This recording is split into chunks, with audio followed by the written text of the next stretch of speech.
When we ran this campaign, we talked about using business-like models, and I've said many times that people that say that you need to run government like a business have never been in either one of them probably, or have never been in both of them, because there are certain elements of government that don't run like a business.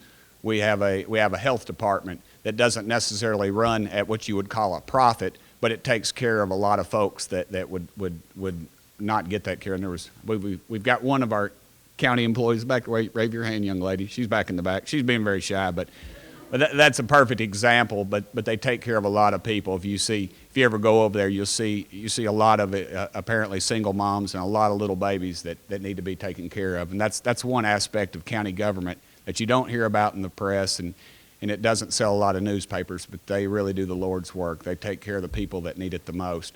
But what we decided to do when we took office, and Michael Greider is here from my staff, and my chief of staff, Dean Rice, is probably over by the food, because, oh no, he isn't, he's over here.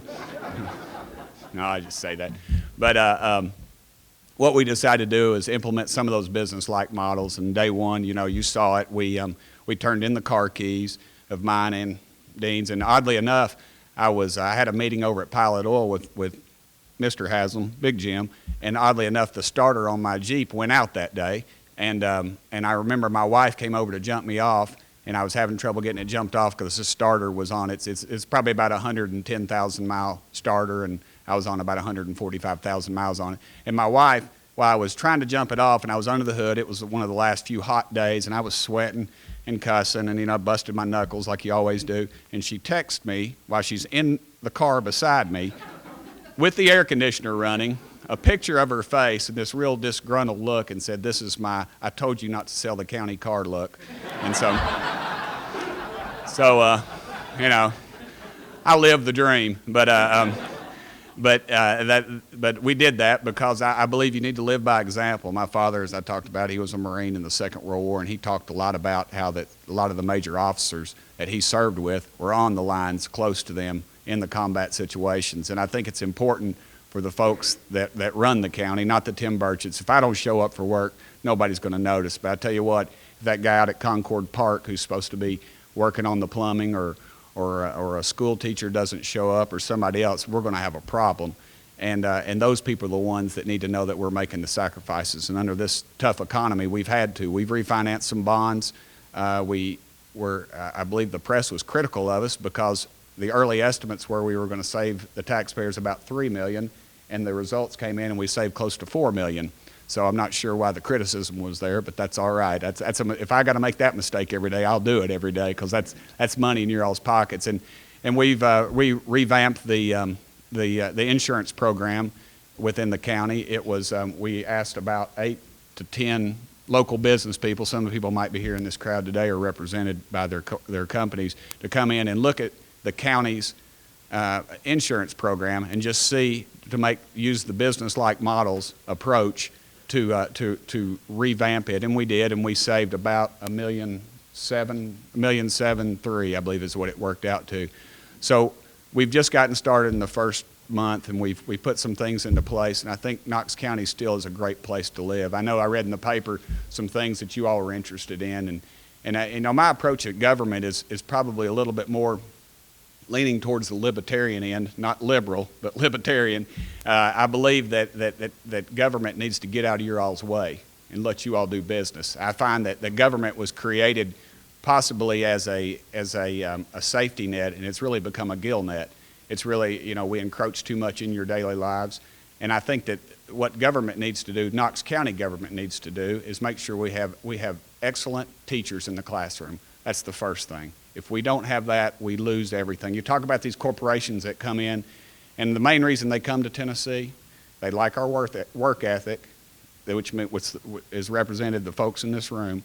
They like the teachers and the education, regardless of what's being said around the country. They like it here in this state, and they generally just like the folks. And I think that as long as we keep doing that, I think we're going to be doing the right thing. And I'd be remiss if I didn't introduce my political mentor, and actually he's just one of my best friends. It's my buddy Ben Atchley. Right there he is, Ben Atchley back there.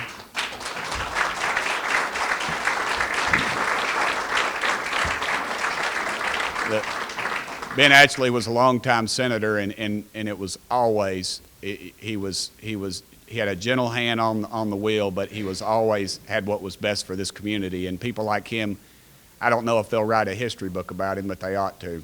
Ben actually was always he was a gentleman always. He represented this community in an unbelievable manner, and he's just a fine Christian gentleman, and I was honored to work with him. I'll give one big story on one story. I called him the big guy. One night we'd been chewed up pretty bad. We were technically, I guess, in the majority, but Ben always figured out a way around that. He didn't really care who got the credit for things. But we'd gotten pretty well worked over on an issue, and he'd always come by the office and go, "Big guy, let's go get something to eat." And I knew where we were going because we were going to Longhorn Steakhouse. He'd get the salmon, and I would get the Wrangler. And I'd always get the same thing, and if I'd go to the restroom, he could always order it for me because he'd heard me order it 1,000 times. But a couple of country music stars came in. It was Montgomery Gentry, and I knew them from just being around there and about the same age group and stuff. We'd been to a few events together, and they were always real nice to me. And I believe they were with Sony at the time, and some of the big shots from Sony walked in with them, and everybody, and they had some real big hits that had come out that month, and a big album. And I remember, I think it was Eddie Montgomery, the big one, he looked over at Ben and me and said, "Hey, what are you boys all dressed up for? Looking for some politicians?" And Ben looked at me and goes, "Go ahead, get him." And I said, "Heck no." I said, "We're looking for a country music star. If you see one, let us know." Well, they came over and bowed down to us after that was over with. And Ben, after they left, he goes, "Who was that anyway?" So I do want to say I work for y'all, and if I can be of any assistance, my phone number is 215-2005. And if you've got a problem, I've got a problem. So I want to hear about it. So thank y'all very much for what you do.